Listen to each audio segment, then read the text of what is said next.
தமிழக மக்கள் உங்கள் அனைவருக்கும் என்னுடைய வணக்கமும் என்னுடைய நன்றிகளும். குறிப்பா திருச்சி கிழக்கு தொகுதி மக்கள் உங்கள் அனைவருக்கும் என்னுடைய ஸ்பெஷல் வணக்கமும் ஸ்பெஷல் நன்றிகளும். இதை நான் ஏன் இப்படி சொல்றேன்னா, என்னை இப்போ பெரம்பூர் தொகுதி எம்எல்ஏ தான் சொல்லுவாங்க. பட் ஆனால் அது எலெக்ஷன் கமிஷனோட அந்த சட்ட விதிகளுக்கு மட்டும்தான் அப்படி. ஆனா என்னை பொறுத்த வரைக்கும், தமிழ்நாட்டை பொறுத்த வரைக்கும், தமிழ்நாட்டுக்கு எப்படி திருச்சி ஒரு இதயம் மாதிரியோ, அந்த மாதிரி என்னோட இதயத்துக்கு திருச்சி கிழக்கு தொகுதி மக்களும் ரொம்ப ரொம்ப ரொம்ப க்ளோஸ் தான். அதுல எந்த மாற்றமும் கிடையாது. சரிங்களா?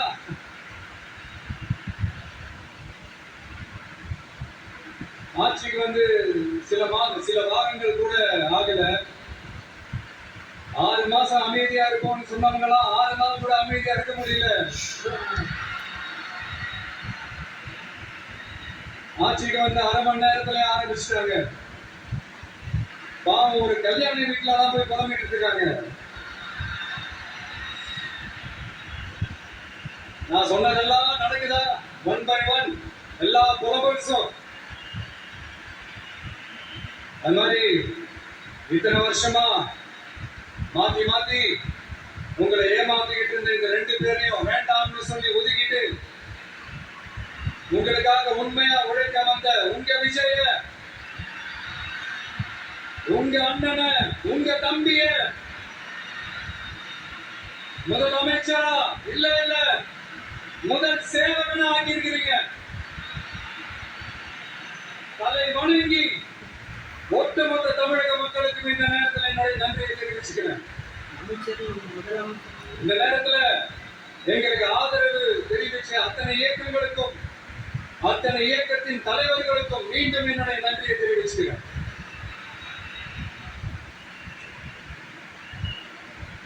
புரட்சி தலைவர் எம்ஜிஆர் அவர்களுடைய முதல் தேர்தல்ல கூட இந்த அளவுக்கு ஒரு ஓட் பர்சன்டேஜ் வாங்கல அப்படின்ட்டு நிறைய பேர் சொன்னாங்க. ஆனா நீங்க டிவிக்கு அவ்வளவு நீங்க ஆதரிச்சிருக்கிறீங்க. நான் எம்ஜிஆர் அவர்களோட எல்லாம் நான் கம்பேர் பண்ணல. எம்ஜிஆர் தான். ஆனா நாம பெரியார், அண்ணா, எம்ஜிஆர் அவர்கள் வழியில ஒரு அன்பா உழைக்க வந்த உங்க விஜய், அவ்வளவுதான். 1977ல நீங்க போடாத ஓட்ட 2026ல நீங்க போட்டுக்கிறீங்க. என்ன ஒண்ணு, இன்னும் கொஞ்சம் அதிகமா ஆதரிச்சிருந்தீங்கன்னா கொஞ்சம் நல்லா இருந்திருக்கும். பட் பரவாயில்ல, ஃபியூச்சர்ல வரப்போற எல்லா தேர்தலையும் உங்களுடைய முழு சப்போர்ட் என்னால வாங்க முடியும்ன்ற அந்த ஒரு நம்பிக்கை இப்போ என் மனசுல ரொம்ப ஆழமா பதிஞ்சிருக்கு. ஏன்னா நீங்க அமைச்சு கொடுத்திருக்கிற இந்த ஆட்சியில எல்லா நன்மைகளையும் நீங்க கண்கூட பார்க்கதான் போறீங்க அப்படின்ற அந்த கான்பிடன்ஸும் இப்ப என் மனசுல ரொம்ப ஆழமா பதிஞ்சிருக்கு. யார் எந்த நிலைமைக்கு எந்த பொசிஷன்ல போனாலும் இந்த கிண்டலும் கேலியமா பேசுறது இருக்கத்தானே செய்யும். நம்மளை பத்தி, நம்ம அரசியலை பத்தி, நம்ம பேச்சை பத்தி இந்த கிண்டலும் கேலியமா பேசிட்டு தானே இருப்பாங்க. அவங்க எல்லாருக்குமே என் சைட்ல இருந்து ஒரே ஒரு ரிக்வெஸ்ட், தயவு செஞ்சு நிப்பாட்டிடாதீங்க.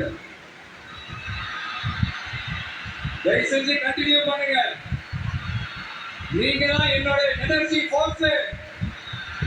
நீங்க பேசிக்கிட்டே இருங்க. நான் மக்களுக்கு தேவையான நல்லதை செஞ்சுக்கிட்டே இருப்பேன். அடுத்து இப்ப நம்ம புதுசா இந்த சூட் எல்லாம் போட்டு வரோம்ல, அதை பத்தி கூட நிறைய பேரு ஏன் நாமெல்லாம் கோட் சூட் எல்லாம் போடக்கூடாதா? அதிகாரம் செய்யறவங்களும் ஆதிக்க சக்திகளை மட்டும்தான் கோட் சூட் எல்லாம் போட்டோமா? அப்படிலாம் எதுவுமே கிடையாது. நான் என்ன கலரா போட்டு வர 2 கலர், நம்ம எல்லாரும் மனசு மாதிரியே பிளாக் அண்ட் ஒயிட். எல்லாத்துலயும் பிளாக் அண்ட் ஒயிட் இந்த விஜய் இருப்போம் அப்படின்னு காட்டுறதுக்கு தான் அந்த கலர். அடுத்து அந்த பிளாட் கூட யாரை குறிக்கும் எதை குறிக்கும்ன்றது நான் சொல்லிதான் தெரியணும்னு அவசியம் அது உங்களுக்கு நல்லா தெரியும். எல்லாத்துக்கும் இப்படி வழக்கம் சொல்லிக்கிட்டு நச பேசுற டைப்பும் நம்ம கிடையாது. உங்களுக்கே தெரியும், அதிகபட்சமா எல்லா மீட்டிங்ல 20 நிமிஷம் கூட தான் நான் பேசியிருக்கிறேன். அதனால இப்ப மக்கள் என்கிட்ட என்ன சொல்றாங்க அப்படின்னா, இந்தப்பா விஜய், நீ எங்களுக்காக உழைக்கிறதுக்காக வந்திருக்கிற, அந்த வேலையை மட்டும் பாரு, உன்னை பத்தி பேசுறாங்களா நாங்க பாத்துக்கிறோம் அப்படின்னு சொல்லிட்டாங்க. சரி, ஆனது ஆச்சு. இப்ப என்ன உனக்கு எதிரிகளே இல்லையா அப்படிலாம் கேட்டா, அப்படிலாம் நான் சொல்ல மாட்டேன். அப்படிலாம் நான் நினைக்கவும் மாட்டேன், அப்படி நினைக்கவும் கூடாது. இப்பவும் சொல்றேன், அரசியல் ரீதியா சொல்றேன், 2 பேருக்கு நடுவுல தான் போட்டியே. ஒண்ணு இன்னொன்னு, எஸ், ஒண்ணு டிவிக்கு, இன்னொன்னு டிஎம்கே. இதுக்கு நடுவுல வேற யாருக்கும் எந்த வேலையும் கிடையாது. ஏதாவது இருக்குன்னு சொல்றீங்க, எலெக்ஷனுக்கு முன்னாடியும் அவங்களுக்கு ஒரு வேலையும் இல்ல, இப்ப எலெக்ஷனுக்கு அப்புறம் சுத்தம். ஆனா இந்த திமுகவும் மற்றும் பலரும் ஒன்னா சேர்ந்துக்கிட்டு இந்த விஜயோட ஆட்சி வந்துடக்கூடாதுன்னு சொல்லி ஒரு கூத்து ஒண்ணு பண்ணாமல அந்த கடைசி 5 நாள். அடாடாடாடா, நமக்கெல்லாம் ஓஹோ இப்படியெல்லாம் கூட நடக்குமோ என்ன கூத்துங்கிறீங்க. ஆனா ஃபியூச்சர் என்னவா இருக்கும்ன்றத மட்டும் நான் சொல்றேன். உங்களுக்காக உண்மையா உழைக்க வந்த இந்த விஜயா இல்ல இந்த விஜயோட ஆட்சி அமைஞ்சிடக் கூடாதுன்னு தடுக்க நினைச்ச ஸ்டாலின் சாரா, அவ்வளவுதான். இதுக்கு நடுவுல வேற யாரும் எந்த அந்தஸ்துல உள்ள வந்து நம்மளை தடுக்கிறதோ எதிர்க்கிறதோ ஏதாவது பண்ணாங்கன்னா நிர்வாகம் அதுக்கு பொறுப்பில்லை ராஜா, நிர்வாகம் அதுக்கு பொறுப்பில்லை. ரிசல்ட் என்னவா வரும்ன்றது உங்களுக்கே நல்லா தெரியும். நம்மளை ஏளனமா பேசுறதா நினைச்சு அவங்களுக்கு ஆப்பு வச்சுக்கிறாங்க. திமுக நம்மளை தடுக்க திமுக நம்மளை எதிர்க்க திமுக நம்மளை அவமானப்படுத்த அத்தனையும் நமக்கு நன்மையே.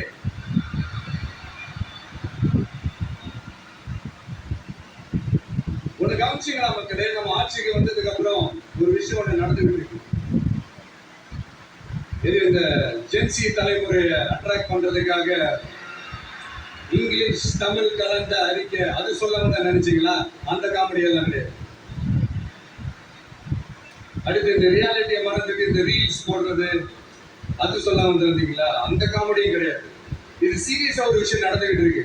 முன்னெல்லாம் சட்டசபையில யார் பேசினா நமக்கு என்ன, யார் அடிச்சுக்கிட்டா நமக்கு என்னன்னு இருந்த கூட்டம்லாம் இப்ப சட்டசபையில என்ன நடக்குது, என்ன பேசிக்கிறாங்கன்றத ரொம்ப உன்னிப்பா கவனிக்கிறாங்க.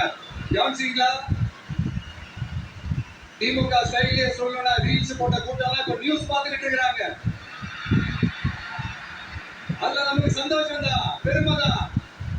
நம்மளுடைய யங்ஸ்டர்ஸ், நம்ம பெண்கள் எல்லாம் அந்த அரசியல் என்னன்னு தெரிஞ்சுக்கணும், அந்த அரசியல் என்னன்னு புரிஞ்சுக்கணும்னு அப்படி ஒரு விழிப்புணர்வு ஏற்பட்டிருக்கு. அதுல எங்களுக்கு சந்தோஷம் தான்.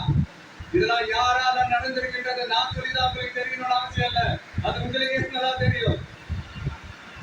இப்படிப்பட்ட நம்ம தெய்வங்களை, இப்படிப்பட்ட நம்ம மக்களை தற்குறி இன்னமும் சொல்லிட்டு இருக்கிறாங்க. நான் காஞ்சிபுரத்துல சொன்னதுதான் இங்க நான் திரும்பவும் ரிப்பீட் பண்றேன்.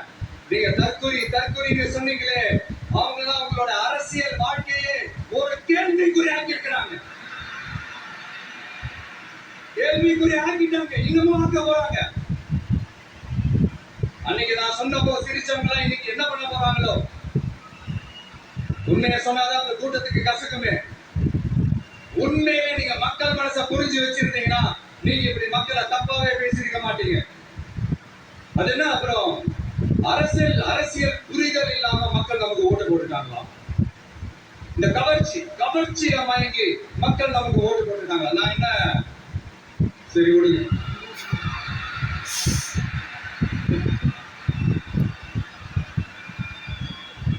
மக்கள் அவங்களுக்கு ஓட்டு போட்டா அந்த மக்கள் நல்லவங்களாம், அதே மக்கள் நமக்கு ஓட்டு போட்டா அந்த மக்கள் கேட்டவங்களாம். தற்குறியா? இதே மக்கள் தான் இத்தனை வருஷமா உங்களுக்கு ஓட்டு போட்டுட்டு இருந்தாங்க. உங்களுக்கு மட்டும் என்ன, வேற ஏதாவது பிளானட்ல இருந்து குதிச்சு ஓட்டு போட்டு போனாங்களா? தற்குறி. ஆமா தற்குறி நல்லா பருது வேணான்னு பாக்குறேன். எங்க அண்ணன் விஜயகாந்த் சொல்ற மாதிரி அண்ணா அவர்கள் ஆரம்பிச்ச கட்சியை ஒரு அடிமை கூடாரம் ஆக்குறது யாருங்க சார்? இப்படி எல்லாம் ஆக்கிட்டு உண்மையை சொல்லி உடன்பிறப்பேவா. உங்களோட அந்த உண்மையான உடன்பிறப்புகள் என்ன சொல்றாங்க தெரியுமா சார்? திமுக தியானத்துக்கு காரணம். அந்த காரணத்தை வெளியில தான் போய் தேடாதீங்க, உங்க குடும்பத்துக்குள்ளே கேளுங்கிறாங்க. உங்களுக்காக மாட உழைச்சி தேய்ச்சி போய் கிடக்கிறோம். திமுக இப்படி ஆனதுக்கு காரணம் உழைக்காம சொகுசா இருக்கிற உங்க குடும்பத்துக்குள்ளேயே போய் கேளுங்கிறாங்க. ஒவ்வொரு திமுக தொண்டரும் அதை சொல்றாங்க.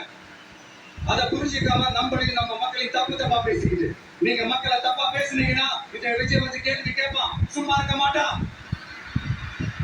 இந்த விஷயம் தமிழ்நாட்டு மக்களும் வேறு வேறு இல்லை. இந்த விஜய் தான் தமிழ்நாட்டு மக்களோட ஒரு உண்மையான ஒரே பிரதிநிதி. இது இன்னைக்கும் சரி, நாளைக்கும் சரி, நாளன்னைக்கும் சரி, இதுதான் நிஜம். மறுபடியும் சொல்றேன், நமக்கும் மக்களுக்கும் இடையே இருக்கிற இந்த பூர்வ ஜென்ம பந்தத்தை, அந்த உறவை ஏதோ இந்த சதிகள் சூழ்ச்சிகள் பண்ணி யாராலையும் எதுவும் கெடுக்கவே முடியாது. கெடுக்க ட்ரை பண்ணீங்க. நம்ம ஆட்சிக்கெல்லாம் வரதுக்கு முன்னாடி என்ன சதிகள், என்ன சூழ்ச்சிகள், இதெல்லாம் பண்ணி எப்படி எப்படிலாம் தடுத்துக்கலான்னு. ஆனா இப்ப ஆட்சிக்கு வந்த இந்த சாமானிய மக்கள் ஆட்சிய நீங்க இந்த எதிர்கட்சியா இருக்கும் போது ஒண்ணு யூஸ் பண்ணுவீங்கல்ல, இந்த பழைய டெக்னிக், அதெல்லாம் யூஸ் பண்ணி நம்மளையும் மக்களையும் பிரிச்சலாம்னு நினைச்சீங்கன்னா அது ஒரு காலம் நடக்காது. மக்கள்லாம் ரொம்ப தெளிவாயிட்டாங்க சார், ரொம்ப தெளிவாயிட்டாங்க. அதனால ஒரு ஆக்கப்பூர்வமான ஒரு எதிர்கட்சியை செயல்பட்டு மக்கள் மனசை வெல்ல பாருங்க.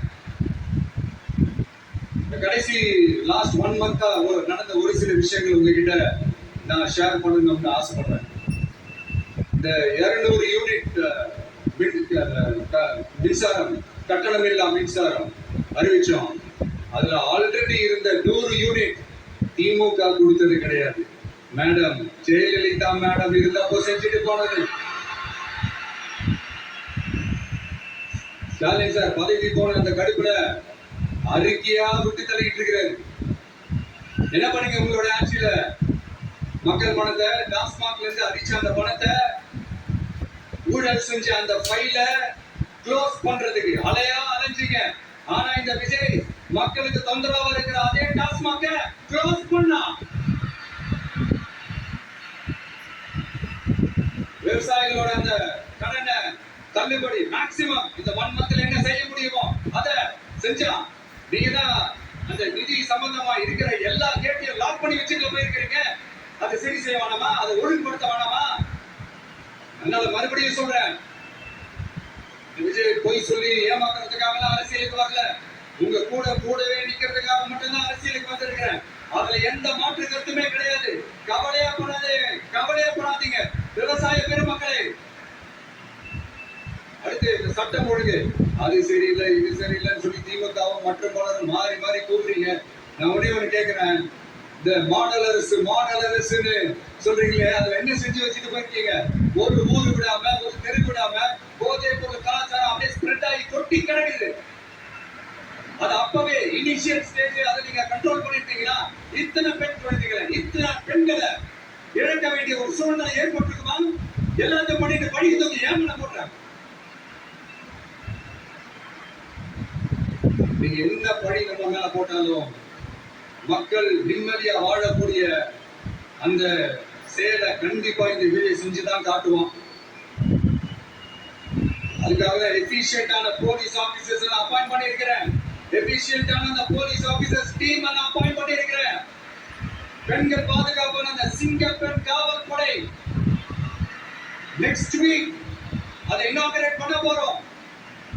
தப்பு செஞ்சவங்களுக்கான தண்டனை, அதுக்கான சார்ஜ் ஷீட் எல்லாமே ரொம்ப ஃபாஸ்டா, ரொம்ப ஸ்பீடா செய்யறதுக்கான அந்த வேலையை செய்ய சொல்லி இருக்கிறோம். கோர்ட்ல கூட தப்பு செஞ்சவங்களுக்கான அந்த கடுமையான தண்டனை வாங்கி கொடுக்கிறதுக்கான அந்த வேலையையும் ரொம்ப சீக்கிரமா செய்ய சொல்லி இருக்கிறோம். அதனால நீங்க எந்த பணி நம்ம மேல போட்டாலும் உண்மையா உறுதியா மக்களுக்கு தேவையான எல்லா விஷயங்களையும் இந்த விஜய் செஞ்சுதான் காட்டுவான். இப்படி எல்லாம் நம்ம சொல்றதுனால இவங்க என்ன சொல்லுவாங்க தெரியுமா? அவங்கதான் ஆட்சியிலே இல்லையே, அப்புறம் ஏங்க அவங்கள குறை சொல்றீங்க அப்படின்னு கேட்பாங்க. பேர்ல வெந்நிய ஊத்திட்டு போனவங்கள வெளிச்சம் போட்டு காட்டாம பின்ன வேற என்ன சொல்லுவாங்க? இதெல்லாம் மக்கள் கிட்ட நம்ம தெளிவா எடுத்து சொல்லணும் இல்லையா? அதுக்காக நான் இதெல்லாம் சொல்லிட்டு இருக்கிறேன்.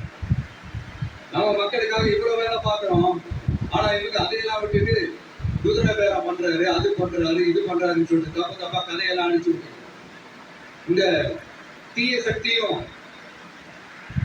தீர்த்து போன சக்தியும் அதாங்க திமுகவும் மற்றும் பலரும் ஒன்னா சேர்ந்துக்கிட்டு திருட்டுத்தனமா யாருக்கும் தெரியாம ஒரு ஓரமா மூலையில உட்கார்ந்துட்டு பேரம் பேசி கூட்டு சேர்ந்து ஆட்சி அமைச்சு கொள்ளையடிக்க திட்டம் போடுறாங்க. அது ஏன் தெரியுமா? உங்களோட இந்த டிவிக்கு ஆட்சி அமைஞ்சா அவங்க பொழப்பே போயிடும். அந்த கொள்ளையடிக்கிறது, லஞ்சம், ஊழல் எல்லாமே கதம் கதம். அதாங்க காரணம். அடுத்து ஸ்டாலின் சார், திமுக வந்து இப்ப தீய சக்தி மட்டும் இல்ல, மக்களை விட்டு ரொம்ப தூரமா போன தூர சக்தி,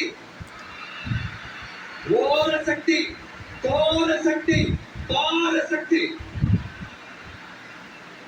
நீங்க எப்போ இந்த தீர்ந்து போன சக்தியோட நீங்க கூட்டு சேர்ந்துக்கிட்டு ஆட்சி அமைக்கணும்னு நினைச்சீங்களோ அப்பவே இந்த திமுக தூர்த்து போன சக்தியாகவும் ஆயிடுச்சு. நீங்களாம் நம்மளை பத்தி அவதூறு பேசலாமா சார்? இது நியாயமா? மக்களை இவ்வளவு பெரிய மக்கள் சக்தி நம்மளோட இருக்கும்போது நமக்கு எதுக்கு வேற அரசியல்? எலெக்ஷன்ல 50-60 வருஷமா இருந்த சாதிய உடைச்சிருக்கிறோம், மதத்தை உடைச்சிருக்கிறோம், காசு கொடுத்து ஓட்டு வாங்குறத உடைச்சிருக்கிறோம். நாம எது செஞ்சாலும் கான்ஸ்டிடியூஷன்ல தான் செய்வோம்.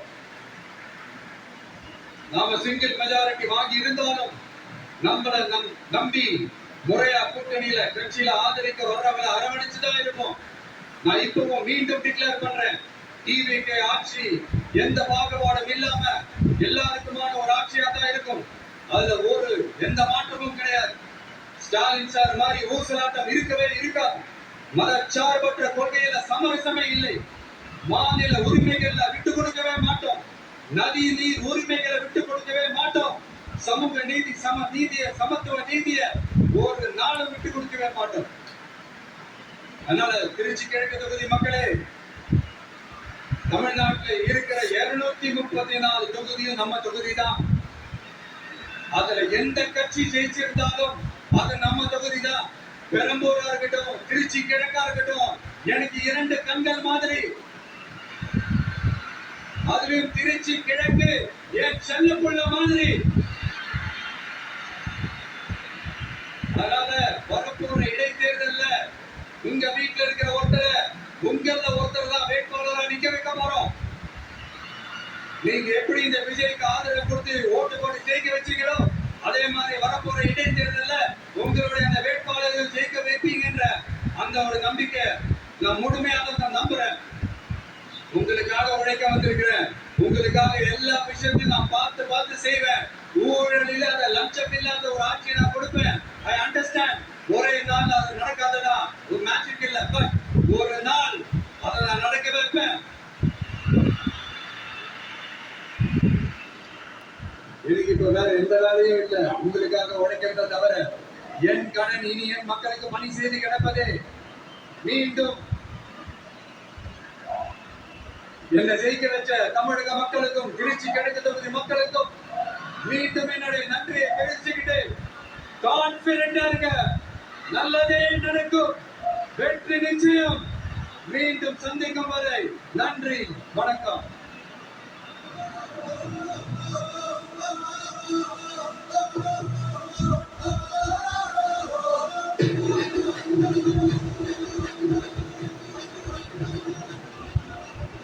பணநாயகத்தை உடைத்த எங்கள் ஜனநாயகம் தமிழ்நாடு புது வரலாற்றை உருவாக்கிய மாண்புமிகு முதலமைச்சர் அவர்களுக்கு பரிசு வழங்கி சிறப்பு செய்வதற்காக மூத்த அரசியல் தலைவர் மதிப்பிற்குரிய திரு வெல்லமண்டி நடராஜன் அவர்களை அரங்கம் நிறைந்த கணவர்களோடு அன்போடு அழைக்கிறோம்.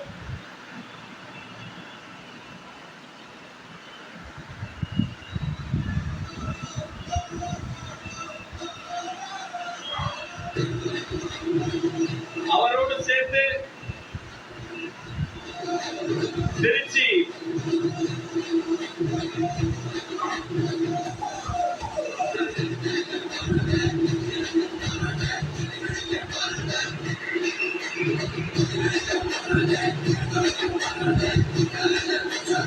வெற்றி தலைவர் அவர்களுக்கு செங்கோலை பரிசாக வழங்குகிறார் அண்ணன் அவர்கள்.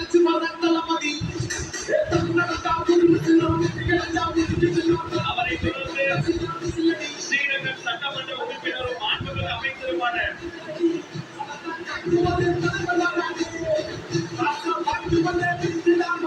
அன்பு சகோதரர் திரு ரமேஷ் அவர்கள்,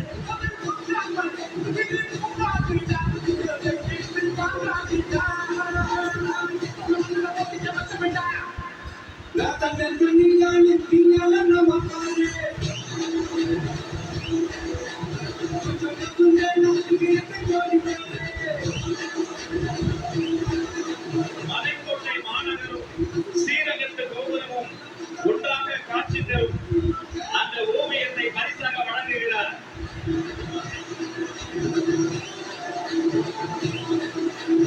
இன்று திருச்சியை படத்தில் தருகிறார். அந்த திருச்சியை தேர்தல் களத்தில் தந்துவிட்டார்.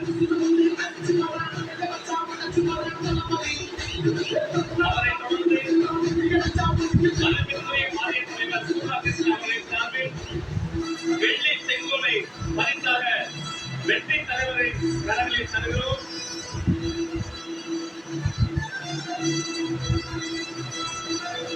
நம்மிடமிருந்து விடைபெறுகிறார் மாண்புமிகு தமிழ்நாடு முதலமைச்சர் அண்ணன் சி. ஜோசப் விஜய்.